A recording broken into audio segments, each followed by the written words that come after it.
Hello there, welcome back to Loop Tutor. If you're new here, don't forget to hit that subscribe button. Today, we're going to be discussing unit conversion.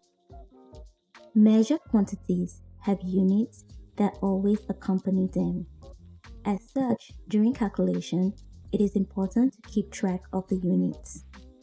Dimensional analysis is a technique that uses unit as a guide in problem solving. These units are multiplied, divided, and cancelled.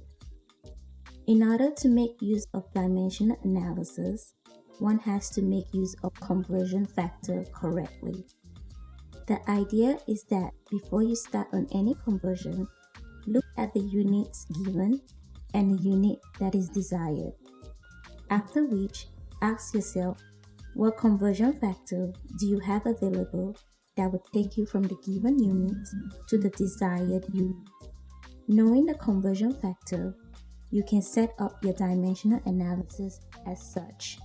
Given unit times desired unit divided by the given unit. You cancel out the common units, leaving you with the desired units. For example, consider converting 14 cm to meters. In this scenario, we know that the given unit is 14 cm, our desired unit is in meters, and the conversion factor between centimeters or cm to meters is 1 meter is equivalent to 100 cm. Knowing that, you can set up your dimensional analysis, which is the given unit being 14 cm times the desired unit, which is in meters, divided by your given unit, knowing the conversion factor 100 cm. Knowing all of that, we will end up with 0.14 meters. This is because we'll cancel out the given units, which is cm.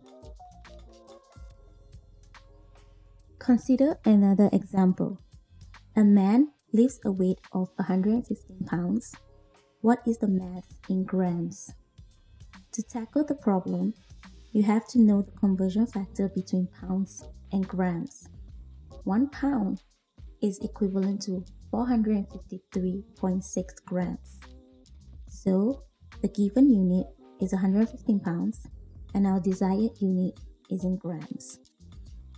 Therefore, we use dimensional analysis to tackle the problem by making use of the right conversion factor, which is 115 pounds, the given unit, times the desired unit, which is 453.6 grams, divided by the given unit, pounds, and our common unit is pounds, so we cancel it out. And so that leaves us with a value of 5.22 times 10 to the power 4 grams. Thank you for watching. I hope you learned a thing or two today. Do comment below if you have any questions. Bye. See you in the next video.